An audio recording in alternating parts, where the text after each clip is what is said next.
തിരുവനന്തപുരത്ത് നടന്ന ഒരു സംഭവമാണ്. ഒരു പെൺകുട്ടി കല്യാണം കഴിയാതെ ഒരുത്തൻ്റെ കൂടെ 1.5 വർഷം ജീവിച്ചു.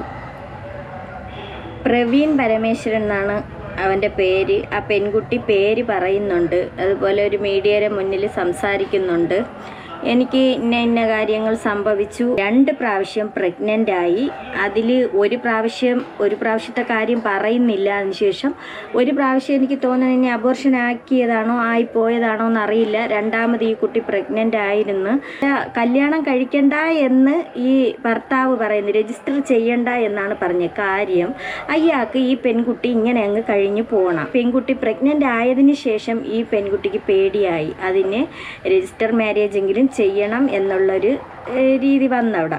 അപ്പോഴേ ഇവൻ സമ്മതിക്കൂല. ജനുവരി തൊട്ട് ഈ കുട്ടിയെ ഒരു കോണ്ടാക്റ്റും ഇല്ല, ഇവൻ വിളിക്കുകയില്ല, പറയുകയില്ല, ഒന്നും ചെയ്യൂല. ഈ പെൺകുട്ടിയുടെ അടുത്ത് വരികയോ പോലും ചെയ്യൂലായിരുന്നു. അങ്ങനെ ഈ പെൺകുട്ടി അതിൻ്റെ വീട്ടിൽ പോവുകയും ഇവനെ വിളിച്ചിട്ട് കിട്ടാത്തത് കൊണ്ട് ഇവൻ്റെ വീട്ടിലേക്ക് പോയപ്പോൾ അവൻ്റെ ജ്യേഷ്ഠനും അമ്മയൊക്കെ അവിടെ ഉണ്ടായിരുന്നു. എന്നിട്ട് അവർ പറയുന്നതെന്ന് പറഞ്ഞാൽ ഇവരെ അകത്തോട്ട് കയറ്റുന്നില്ല. ഇവർ മാനസികമായിട്ടും ശാരീരികമായിട്ട് ഇതിനെ അവിടെ ഇട്ട് ഉപദ്രവിച്ചെന്നാണ് പറയുന്നത്. അങ്ങോട്ട് കയറ്റാതായി. അങ്ങനെ ഈ കുട്ടി തള്ളി കയറുകയോ അങ്ങനെയൊക്കെ ചെയ്ത് അങ്ങനെയൊക്കെ ഉള്ള കാര്യങ്ങൾ ഈ പെൺകുട്ടി പറയുന്നുണ്ട്. പറയണത് യവന് കല്യാണാലോചന. അപ്പോഴാണ് ഈ പെൺകുട്ടി ഇളവാൻ തുടങ്ങിയത്. അതുവരെ ഒരു പ്രശ്നമില്ല, ഒരുമിച്ചൊക്കെ പോകുമായിരുന്നു. അപ്പോൾ സഹോദരിയാണ് ഈ പെൺകുട്ടികളെ ഫോട്ടോകൾ യവൻ്റെ മൊബൈലിലേക്ക് അയച്ചു കൊടുത്തു. അങ്ങനെ ഇത് കണ്ട് ഒരു ദിവസം ഈ പെൺകുട്ടി കാണുകയും അങ്ങനെ അതിനെക്കുറിച്ച് ചോദിച്ചു. അപ്പോഴവന് കല്യാണാലോചനകൾ വരുന്നതായിട്ടൊക്കെ പറഞ്ഞ് പിന്നെ യവൻ കുറേശ്ശെ ഒഴിഞ്ഞു മാറാനുള്ള ശ്രമങ്ങൾ നടത്തി. പെൺകുട്ടി ഇപ്പം പറയുന്നത് അവനെ വേണം എന്നാണ് പറയുന്നത്. ഈ പ്രവീണിനെ ഇവക്ക് വേണം, പക്ഷെ അവന് താല്പര്യം ഇല്ല എന്ന് പറഞ്ഞാൽ കറിയിലിട്ട കരിയപ്പലോല വലിച്ചങ്ങ് എറിഞ്ഞു കഴിഞ്ഞു. ഇനി അവന് വേണ്ട. 1.5 വർഷം ജീവിച്ച് 1.5 വർഷം അവൻ്റെ കൂടെ ആയിരുന്നു. ഇവർ രണ്ടുപേരും ഒരു വീട്ടിലായിരുന്നു. അത് വീടെടുത്ത് താമസിച്ചായിരിക്കും, അതിനെക്കുറിച്ച് പറയുന്നില്ല. അപ്പം അങ്ങനെയൊക്കെ ആയപ്പം പ്രഗ്നൻ്റ് ആയതിന് ശേഷം ഇപ്പം ഈ പെൺകുട്ടിയെ വേണ്ടാതായി. അതങ്ങനെയാണ്. ഇപ്പം കല്യാണം കഴിഞ്ഞവർ തന്നെ എത്രയോ പേര് അല്ലാതെയുള്ള രീതിക്ക് പോകുന്നുണ്ട്. പിന്നെ ഉപേക്ഷിച്ചിട്ട് പോണവർ കാണും, പ്രശ്നങ്ങൾ നടക്കണവർ കാണും. എന്നിട്ട് ഈ പെൺകുട്ടി പറയണത് എനിക്ക് വേണം, എങ്ങനെയെങ്കിലും അതൊരു ഒത്തുതീർപ്പിലാക്കി വേണമെന്നാണ് പറയണത്. പക്ഷേ അവന് വേണ്ട എന്നാണ് പറയണത്. അപ്പോൾ ഈ പെൺകുട്ടി ഒരുപാട് സ്ഥലത്ത് കേസ് കൊടുത്തായിരുന്നു. പിന്നെ വിഴിഞ്ഞ സ്റ്റേഷനിൽ. അപ്പോൾ ഈ വിഴിഞ്ഞം ഭാഗത്ത് എവിടെയോ ആണ് ഈ പെൺകുട്ടി താമസിക്കുന്നതെന്ന് മനസ്സിലായി. വിഴിഞ്ഞ സ്റ്റേഷനിൽ, തിരുവല്ല സ്റ്റേഷനിൽ, CM ഓഫീസിൽ, SP ഓഫീസിൽ, DGPക്ക് ഇത്രയും സ്ഥലത്ത് ഈ പെൺകുട്ടി കേസ് കൊടുത്തിരിക്കുകയാണ്. അതിനുശേഷം ഇത്രയും സ്ഥലത്ത് കേസ് കൊടുത്തതിൻ്റെ പേരിൽ ഈ പ്രവീൺ എന്തോന്ന് ചെയ്ത് ഈ പെൺകുട്ടിയുടെ അടുത്ത് സ്നേഹം നടിച്ചുകൊണ്ട് രജിസ്റ്റർ മാരേജ് അല്ലേ ചെയ്യേണ്ടത്, എങ്കിൽ നമുക്ക് പോയി ചെയ്യാമെന്ന് പറഞ്ഞും കൊണ്ട് ഈ പെൺകുട്ടിയെ വിളിച്ചുകൊണ്ട് പോയപ്പോൾ വിളിച്ചുകൊണ്ട് പോവുകയും പോയതിന് ശേഷം അവിടെ രജിസ്റ്റർ മാരേജോ അങ്ങനെ അങ്ങനെയൊക്കെ ചെയ്തു. 2 ദിവസം കഴിഞ്ഞപ്പോൾ അത് റിജക്റ്റ് ചെയ്യണമെന്നും പറഞ്ഞുകൊണ്ട് യവൻ ആവശ്യപ്പെട്ടു അവിടെ പോയി. അതാണ് പറയണത് ഇതിൻ്റെ കള്ളത്തരം എന്ന് പറയണം. അപ്പോൾ സത്യം പറഞ്ഞാൽ യവന് വേണ്ട, ഇവളെ വലിച്ചെറിഞ്ഞു കഴിഞ്ഞു. പിന്നെ എന്തിനാണ് ഈ പെൺകുട്ടി ഇതിൻ്റെ പിന്നാലെ പോകുന്നത്? അപ്പം ഈ പെൺകുട്ടി ഈ മീഡിയയുടെ മുന്നിൽ കുറച്ച് കാര്യങ്ങൾ പറയുന്നുണ്ട്, നമുക്കത് കേൾക്കാം. ഞാൻ എന്നെ കല്യാണം കഴിക്കത്തില്ല, പുള്ളിക്ക് മറ്റൊരു വിവാഹം കഴിക്കണം എന്നുള്ള മാനസികമായിട്ട് പുള്ളി ആ ഒരു ഉറപ്പിലേക്ക് വന്നു. ഇപ്പൊ ഞാൻ ഈ ഹോസ്പിറ്റലിൽ പോകണം, അതിൻ്റെ ഇത് നോക്കണമെന്ന് പറയുമ്പോഴും പുള്ളി പറയുന്നത് റോഡിൽ ഇറങ്ങി നിൽക്കും, ഒരാളിനെ കിട്ടും. അപ്പൊ ഇവള് പറഞ്ഞ് അവന്റെ വീട്ടിൽ ചെന്ന് നിന്നുകൊണ്ട് പറഞ്ഞു എനിക്ക് ഹോസ്പിറ്റലിൽ പോകണം എന്ന് പറഞ്ഞാൽ കൂടെ ചെല്ലാനായിട്ട്. അപ്പൊ പറയണ നീ റോഡിൽ ഇറങ്ങി നിന്നിട്ട് എവനെങ്കിലും വിളിച്ചോണ്ട് പോകുന്നുള്ള വൃത്തികെട്ട വാക്കുകളാണ് അയാൾ പറയണത്. ഇയാൾക്ക് എന്തോ ഇതൊക്കെ ഉണ്ടെന്ന് പറയണായിട്ട്, കാറ്ററിങ്ങിൻ്റെ ഇതോ അങ്ങനെ സ്വന്തമായിട്ട് അങ്ങനെ സ്ഥാപനം നടത്തണമായിരിക്കും. അങ്ങനെ എന്തോ ഉള്ളതായിട്ടൊക്കെ ഈ പെൺകുട്ടി പറയുന്നുണ്ട്. വീട് പണി ചെയ്തത് മൊത്തത്തിൽ 50 ലക്ഷം രൂപയുടെ കണക്കൊക്കെ ഈ പെൺകുട്ടി പറയുന്നുണ്ട്. അത് അമ്മയുടെ പേരിലാണ് ഇരിക്കണത്. ഈ പെൺകുട്ടി ഇനി എന്തിനാണ് അവൻ്റെ കൂടെ പോണത്? പോയാൽ മതി, മാനസികമായിട്ട് വേർപ്പിച്ച് ദേഹോപദ്രവം ചെയ്ത് ഞാൻ തിരിച്ചു പോകണം. അതിന് തെറി പറയാ വളരെ മോശമായിട്ട്, അല്ലെങ്കിൽ അതിനൊരു മോശമായിട്ട് ചിത്രീകരിക്കാൻ നോക്കുക. ഒരു ഇതൊക്കെ കൊണ്ടാണ് ഞാൻ താങ്കൾ ഈ ഒരു വ്യക്തിയെ ബന്ധപ്പെടാൻ ശ്രമിക്കുമ്പോൾ കഴിയാത്തത് കൊണ്ട് വീട്ടിലേക്ക് പോവുകയും അവിടെ വെച്ചിട്ട് അമ്മയടക്കമുള്ള ആളുടെ റിലേറ്റീവ്സ് ബ്രദറും ഒക്കെ ഉപദ്രവിച്ചു എന്നാണോ? ശാരീരികമായി ഉപദ്രവിച്ചു എന്നാണോ? അതെ, ശാരീരികമായി ഉപദ്രവിച്ചു.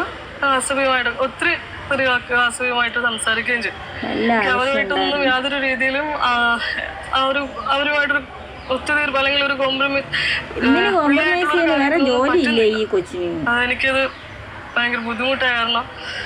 പിന്നെ ഇതിന് പ്രഗ്നന്റ് ആയതുകൊണ്ടാണ് ഇതിന് ഒരു പേടി പോലെ, ഇല്ലെങ്കിൽ പുള്ളി വേണ്ടെന്ന് വെക്കായിരുന്നു. ഇതിന്റെയൊക്കെ ആവശ്യം ഉണ്ടായിരുന്ന ഈ കൊച്ചിന്. ഏറ്റവും അവസാനമൊക്കെ സംസാരിച്ചപ്പോൾ എന്താണ് ഈ ഒരു പ്രവീൺ പറയുന്നത്? ആളൊരു ജനുവരി തൊട്ട് തന്നെ ആളിങ്ങനെ ഒരു ഒഴിഞ്ഞു മാറാനൊരു ശ്രമമാണ്. വേറെ വിവാഹം കഴിക്കണം, പുള്ളിക്ക് വേറെ കല്യാണം കഴിക്കണം വീട്ടുകാര് നോക്കുന്നുണ്ട്. അപ്പൊ ഞാനത് പുള്ളിയുടെ ഫോണിൽ നിന്ന് തന്നെ ജാതകം കാണുന്നുണ്ട്, പുള്ളിയുടെ ഒരു പുള്ളിയുടെ വേറെ പെൺകുട്ടികളുടെ ഫോട്ടോസ് അയച്ചു കൊടുക്കുന്ന കാണുന്നുണ്ട്. അപ്പൊ തന്നെ എനിക്ക് മനസ്സിലായി പുള്ളി ഇതിൽ നിന്ന് ഒഴിഞ്ഞു മാറാനുള്ളൊരു ശ്രമമാണെന്ന് മനസ്സിലായി. പക്ഷെ നിങ്ങൾ ഒന്നിച്ച് താമസിക്കുന്ന ഈ ഒരു കാലയളവിൽ തന്നെയായിരുന്നോ ആളുടെ ഫോണിൽ നിന്ന് ഇത്തരം കാര്യങ്ങൾ കണ്ടെത്തിയായിരുന്നോ, അതോ ആള് പറയുകയായിരുന്നോ? ഇല്ല, കാണുമായിരുന്നു ഞാന്. പിന്നെ പുള്ളി തന്നെ പറയുന്നുണ്ട്. അപ്പൊ ഇതിനെ കുറിച്ച് ചോദിക്കാൻ പുള്ളി പറയുന്നുണ്ട്, അത് വീട്ടുകാരല്ലേ നോക്കുന്നത്, ഞാൻ സമ്മതിച്ചിട്ടില്ലല്ലോ, വീട്ടുകാർ നോക്കല്ലേന്ന്. അപ്പൊ ആളൊരിക്കലും ഒരു പറയാണ്ട് ആളുടെ വീട്ടുകാർ ജാതകവും പെൺകുട്ടികളുടെ ഫോട്ടോസും എന്തായാലും അയച്ചു കൊടുക്കത്തില്ല. അപ്പൊ ആൾക്ക് എന്നെ ചീറ്റ് ചെയ്യാം, ഞാൻ ഒരു പ്രശ്നത്തിന് വരാണ്ട് എന്നെ പതിയെ പുള്ളി എപ്പോഴും പറയും ഇലക്കും മുള്ളിനും കേടില്ലാതെ ഒഴിവാക്കുമെന്ന്. അപ്പൊ അതുകൊണ്ട് തന്നെയാണ് എനിക്ക് ഫീൽ ചെയ്തുകൊണ്ടിരുന്നത്. അതുകൊണ്ട് തന്നെയാണ് ഞാൻ കേസായിട്ട് എന്നും മുന്നോട്ട് പോയത്. കാരണം ഇലക്കും മുള്ളിനും കേടില്ലാതെ ഒഴിവാക്കുമെന്ന് പറഞ്ഞിട്ട് ഇപ്പം ഇലയ്ക്ക് കേട് വന്നു. ഇനിയിപ്പം എന്തരെയാണ്, ആ കൊച്ചിനെ എങ്ങനെയും പ്രസവിച്ച് വളർത്താൻ നോക്കൂ. ഇനി അവൻ്റെ കൂടെ പോയാൽ അവൻ നിന്നെ കൊല്ലും. എന്നിട്ട് പറഞ്ഞെന്ന് കൊന്നാലും ഒരു പ്രശ്നമില്ല, അവിടെ താമസിച്ച വിളിച്ചോണ്ട് ചെന്നാൽ അമ്മ വീട് കൊടുക്കൂല, അപ്പം ഇനി അവളെ എങ്ങോട്ട് കൊണ്ട് ചുമ്മാ ഒഴിവാക്കാൻ വേണ്ടിയിട്ട്. ഇതാണ് അവസ്ഥ. ഈ ഒരു കേസുമായിട്ട് ബന്ധപ്പെട്ട് എന്ത് നിയമ നടപടിയാണ് ശരിക്കും പോലീസ് സ്വീകരിച്ചത്? അതെനിക്ക് വ്യക്തമായിട്ട് കാണും. എനിക്കത് ആള് നാട്ടിൽ തന്നെ ഉണ്ട്.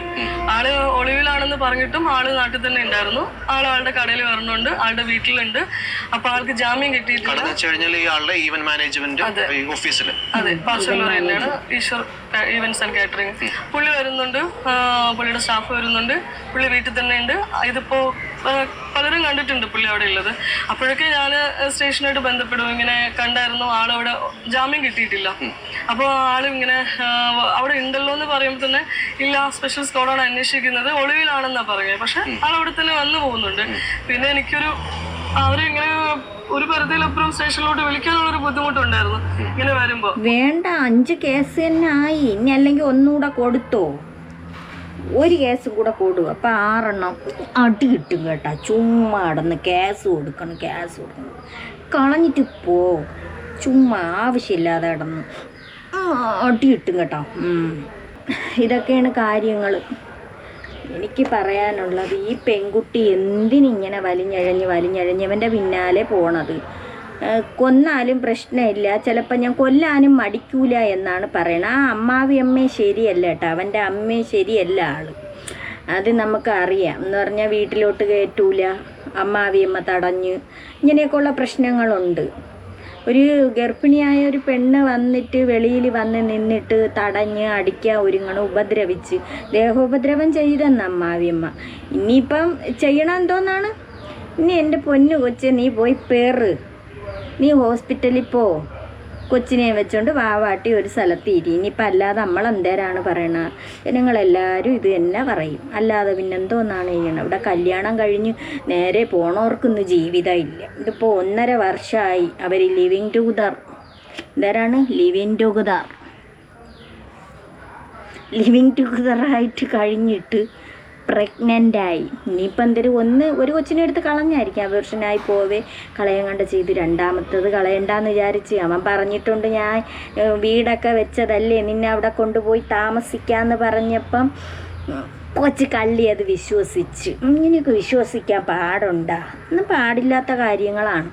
അപ്പം ഇങ്ങനെയൊക്കെയാണ് കാര്യങ്ങൾ. എൻ്റെ പൊന്നു പെണ്ണുങ്ങളെ, ഇതിലൊക്കെ മയങ്ങി വീണിട്ട് ഇനി വല്ലതാ പറഞ്ഞിട്ട് കാര്യമുണ്ടാ? ഇല്ലല്ലോ. അതൊക്കെയാണ് അവസ്ഥകൾ. ഇനിയിപ്പോൾ എന്തോന്ന് ചെയ്യാൻ? ഇനി മക്കൾ ഹോസ്പിറ്റലിലൊക്കെ പോയി കുഞ്ഞുവാവയൊക്കെ പ്രസവിച്ച് സന്തോഷമായിട്ട് ജീവിക്കും. ഇനി അല്ലാതെ അവൻ്റെ കൂടെ പോകണമെന്ന് പറഞ്ഞാൽ അവൻ കൊല്ലും ഇനി. എത്രയോ സ്ഥലത്ത് കല്യാണം കഴിച്ച് കൊണ്ടുപോയിട്ട് എത്രയോ അവന്മാർ കൊല്ലണം.